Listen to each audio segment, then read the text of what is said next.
Hi guys, good morning, good morning. So ngayon guys ay after a month or more bago ulit kami nakabalik or ako. Yan. So una-una guys, nagpapasalamat po ako sa inyo dahil pinaabot nyo po yung aking subscriber ng 1K na kung saan ay tayo ay na-monetize na. At kung kailan naman tayo na-monetize at saka naman hindi kami nakakapag-upload, wala kaming na gagawang activity sa YouTube at may pinagkakaabalahan lang po ang person. So guys, ay muli maraming salamat sa patuloy na pagsubaybay niyo sa amin sa bawat araw na lumipas. At kahit wala kaming upload na video, ay talagang unti-unti, araw-araw talagang may nagsusubscribe, araw-araw may nagtatanong, araw-araw may nag-inquire. So, every week, halos meron akong transaction. Yan. Thank you so much po sa inyo at sa inyong pagtitiwala. At so far, shoutout po pala dun sa mga nagsubaybay sa atin. Yung nasa Sara Iloilo, sa Pasig, especially na po kay Sir Richard Mirasol ng Bacolod. Ayan. So, yung 1 hectare niya na palayan ay sinubok niya lang sa pamamagitan ng ating vlog. At ngayon, yung buong 7 hectares niya ay naka-organic na lahat. Ayan. So, shout out sa kanya kasi sinunod niya po yung lahat ng ating mga instruction. At nasatisfied siya kung kaya ganun yung nangyari. So, now guys, yung iba nagtatanong, ma'am, ano ba yung channel ni Ricky Brown? Yan. Si Ricky Brown po at ako ay isa lang ng channel.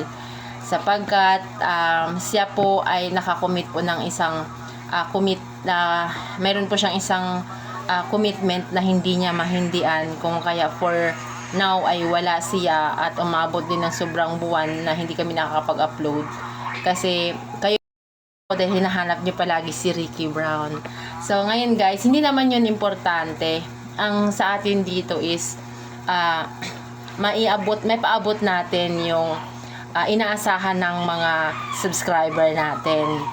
Sa ngayon guys ay season na ng palay na yung iba yung mga nagbubuntis na. Yan. Mayroon po tayong mga ibang farmer na talagang sinubok sa panahon na kung kailan nakapag-spray na sila ng organic at saka pa umulan, nalubog ng baha at dahil nga nakabago yung pamamaraan nila. So, every now and then, nagko-communicate kami at sabi ko, hayaan mo lang muna siyang malubog sa tubig. Kasi pag nawala yung tubig, nariyan pa rin yung halaman, nariyan pa rin yung palay mo. So, ang nangyari, after 3 days niya na nalubog ay nawala na yung tubig, laking gulat niya at naroon pa yung halaman niya at na parang walang nangyari. Yan. Bakit ganun ang nangyari? Yan. Kasi po, yung lupa mo, bago taniman, ay nag-prepare ka gamit ang soil conditioner, acid neutralizer. So, kahit paano, narehab mo na yung lupa, na kung saan, nung itinanim mo na siya, yung tanim, kumakapit na dun sa soil, dahil dun siya kumukuha ng nutrients. Yan. So, sumunod, after 7 days ay nag-spray siya ng root and leaf fertilizer, then so on, nasusunod niya yung tamang protocol, and then dumating yung matinding baha at ikinabahala niya at laking gulat na ito ay napagtagumpayan niya. At ayan po ang sabi niya, maraming salamat sa inyo ma'am at sa full harvest. Ayan. So aside po dyan ay napansin po ninyo yung isang video natin from Bordeos. Po ay dati walang pag-asa at talagang igang-iga lupa, bitak ang lupa at talagang hybrid ay dapat kailangan ng tubig. Ang problema natin ngayon, paano dadaloy ay wala namang tubig na talagang dadaloy mula sa ating dam. Sahit yan po, naisipan kong isprayan gamitan ng ng foliar. Ito po yung organic fertilizer na ginamit natin. Ito po nagresulta. Maganda ang naging bunga at mahaba ang uhay. Kita naman po natin na siya ay may malilintog na butil. Ano po, kita naman natin.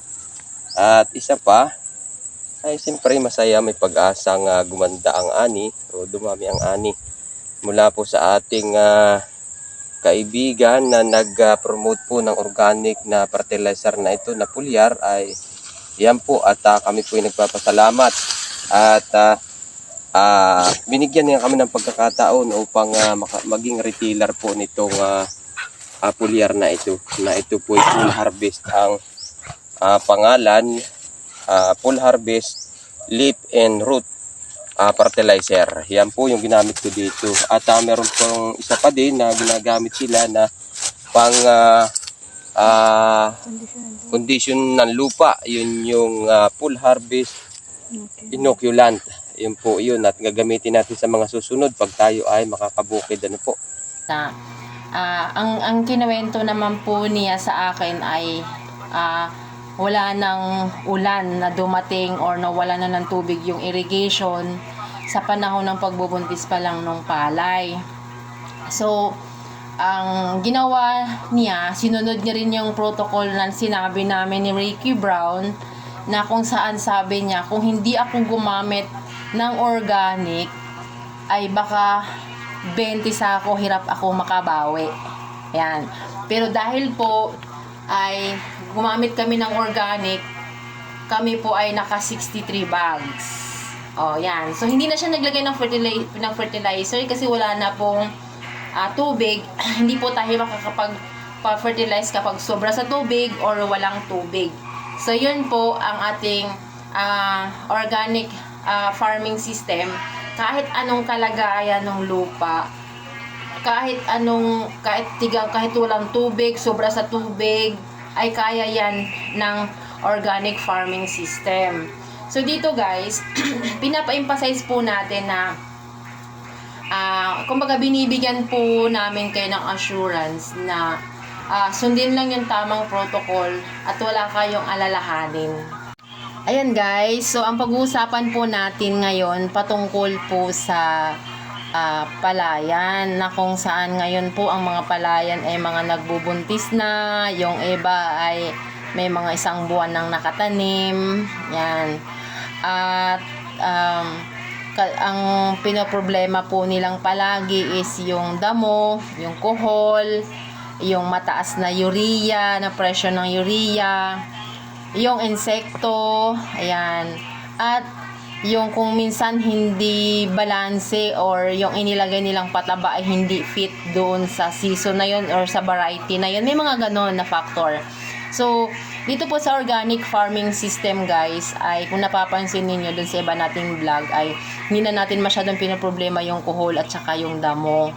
At lalo na po yung urea tayo hindi na naglalagay kasi yung 4600 is nitrogen alone. Now, yung 1 hektarya mo, kung meron kang 1 sakong fertilizer na 4600, iyon po hindi kasya.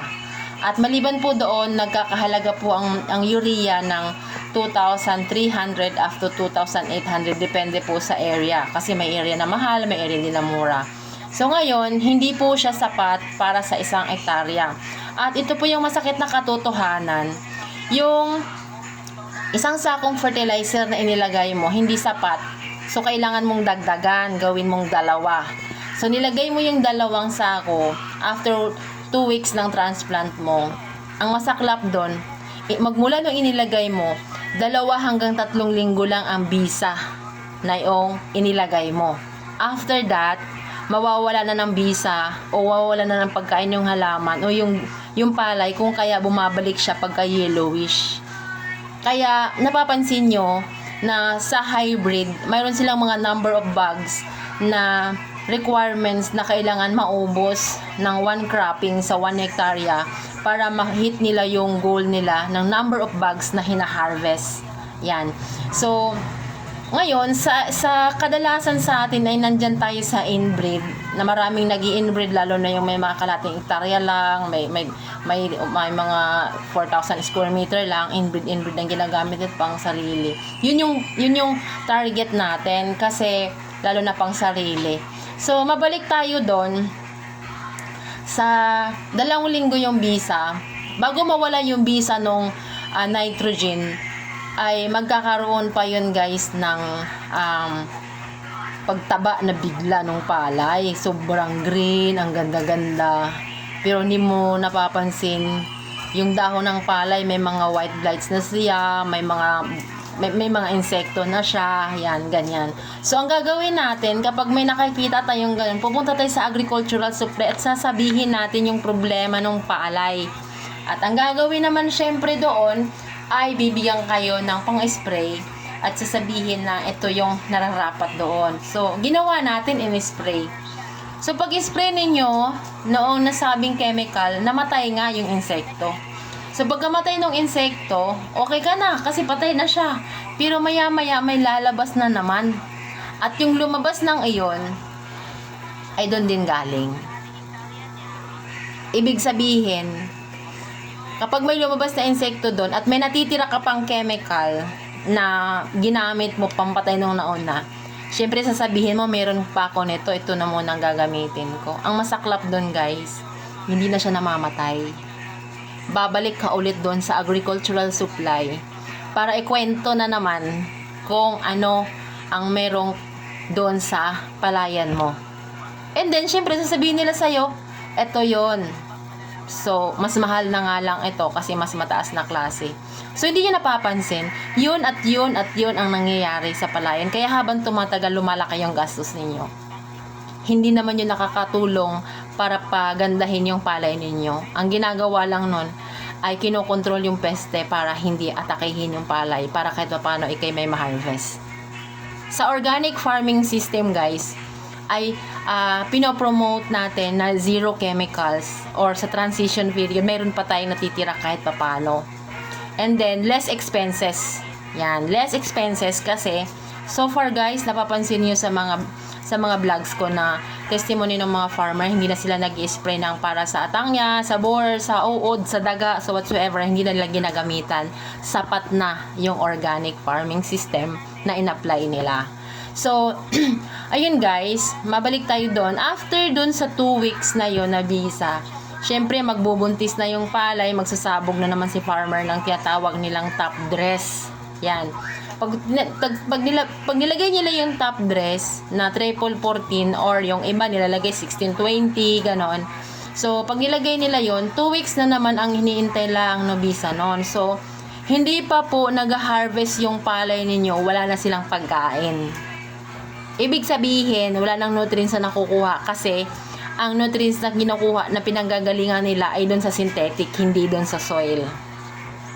Yan. So, isa yan sa mga concern natin guys na sa organic farming system, hanggat maaari, sa transition period, at least may 1 bag kang natitira. Kasi transition tayo. Next cropping, kung maaari ay wala na. At while na nag-rehab tayo ng soil, ay patuloy ka pa rin nag-aani or patuloy mo pa rin pinakikinabangan ang lupa o ang bukid mo. So, aside dun guys, ay napapansin niyo dun sa iba din natin vlogs na yung root system ng halaman. Ayan. Kapag ka po organic farming system, yung roots ng halaman, hindi mo makikita dun sa ibabaw. Pero yung synthetic, lahat po ng roots ng halaman nasa ibabaw kasi dun lang sila kumakain kapag nagtapon tayo ng synthetic. Yan. System ng palay, naka-split. So, delikado siya. Hindi siya makabigay ng magandang bunga. Gawa ng pagkain niya, artificial nandito sa taas kasi broadcast yun, sabog yung pakain mo. So, dito, ipapokus ko sa inyo, itong hindi organic, nagtabon ng pataba, ipopokus mo dito partner. Makikita mo yung mga ugat. Ito guys, titingnan niyo ito. Hindi yun biro, yung sinasabi ko. Ang sikreto sa pagpapalay at sa kapagtanim, dito na makikita ngayon. Dahil dito yung sinasabi ko, nagtapon kayo, nagsabog kayo ng pataba, yung ugat ay nandito sa itaas ng lupa. Pag dumaan ng malaking trahedya mga hangin doon, siguradong magbabara siya. Okay, dito guys, nagamit tayo ng organic. Ipakita ko sa inyo kung anong nangyari sa palay natin. Oh, dito partner. Oh, makikita nyo bang ugat dito? Wala nga Napakalinis. wala nga nakakana ano. Oh, yan ang pruiba. So, yung sinasabi ko sa vlog na kakaiba. So, ang ugat natin dito guys, Malalim. nandun sa lalim, kaya maganda yung tubo. Ito ang height niya dito ay 3 dangkal at kalahati. So, lulusubin natin dito at saka susukatin natin itong dangkal dito. Yung height sa palay. So, yun yung pinagkaiba sa synthetic at sa organic. Now, mabalik din sa organic. Nandun siya sa ilalim ng lupa, nakabaon yung roots niya kasi yung pagkain niya, yung soil na o yung lupa na dahil nirehab mo. Yan. So, mayroon pong tendency na nagkakaroon po ng masamang panahon at isa din yan sa video natin na laking gulat niya nung malaman niya, nakita niya na adapa lahat ng buong area niya ng Palayan sa sobrang lakas ng bagyo. Ay after ilang days, binalikan niya, at hopeless na. Binalikan niya yung lugar at nagulat siya. Lahat ng palay tumayo na parang walang nangyari. Pagkatapos ng bagyo, han eh. Oo. Ano po ang masasabi natin dun sa ating ginagawang makabagong paraan sana ng ating pagbubukid ng paggamit natin ng organic? Ay, mabuti naman at talagang nakikita naman yung talaga potential na ano naman siya, talagang gumanda. Ang problema nga lang, edi naepektuhan na yung bagyo. Totoo. Ay ano po ang nangyari nung kasagsagan ng bagyo? Eh ito nga sa bago talagang ang bagyo Dumapa po dapa yan talaga. Ay kaso na yung mga ilang araw, nakakapansin ko bumangon din talaga. Parang walang nangyari Parang yan eh. wala lang nangyari. Yan. Dahil guys, parang himala, 'di ba? Bumangon yung palay. Bakit? May buhay ba 'yun? Hindi. Kasi guys, yung root system niya, maganda yung pundasyon niya dun sa ilalim. Yung sinasabi palagi ni Ricky Brown na yung base niya, pinaka-importante. So, siyempre, natural, natutumba talaga siya kasi malakas yung unos, masama yung hangin, may kasamang ulan, tubig, mabigat.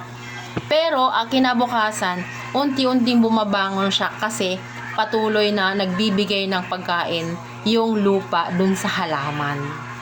At hindi po tayo nagsasalita guys nang walang kasaling ebidensya. Ayan. So, aside dyan guys, napakadami pa natin itatakel patungkol sa paghahalaman, sa paggugulay. At yung iba ay maganda yung result na from 50 bags, nagkaka-harvest sila ng 67, 69 bags. Hindi muna sila nagpapakuha ng interview kasi gusto nilang mapatunayan nitong cropping na to. Baka sinuwerto lang sila nung last cropping. So, hinihintay natin yan guys. At bukod pa doon, napakasarap kainin yung bigas na walang lason. Wala kang ini-spray, wala kang inilagay masyadong synthetic, wala kang insecticide, wala kang pamatay kuhol, wala kang pamatay damo. Alam mo yun, wala kang pang-atangya, wala kang steam borer, wala kang pang army worm. So, yung palay mo is... kamusta po yung inyong application? Ibig sabihin, ano po yung mga hindi nyo na nagamit, yung ginagamit nyo na dati na hindi nyo na ginagamit ngayon? Aba yung mga pataba na hindi ko na namin ginagamit ngayon, tsaka hindi na ako nagamit ng pang kuhol. Yung pang kuhod na ko tinagamit ko na lang yung MI, MI. MI. Okay, yung sa damo po. Hindi na ako gumamit ng pang-spray ng damo. Ayan. Baka ng winider ngayon. Natural. Napakasarap kainin kasi alam mong healthy talaga siya. Ayan. Yun yung pinaka-importante dun guys. So, that's it for today na muna guys kasi medyo naninibago kasi wala si Ricky Brown. Nais ko lang kayong maibigyan ng update po sa ating channel. Muli, maraming salamat sa pagtangkilik ninyo kung kaya po umabot po kami dun sa requirements na 1,000 subscribers at na-monetize na tayo ng YouTube channel. Malaking bagay po yan sa amin, guys, at sobrang appreciated po yan. So guys, maraming salamat po at hanggang sa susunod, at kung ano man po yung mga nais ninyong itakil natin ay atin pong pag-uusapan, sabihin nyo lang dun sa comment section at gagawin natin ang paraan para mabigyan natin ng kasagutan. Ayan, kami naman po guys ay hindi mga agriculturists, subalit kami po ay mga plant nutritionists. Ayan, at concern namin ang pagkain natin ay healthy para tayo ay magiging healthy. Yan, that's it for today guys. Bye!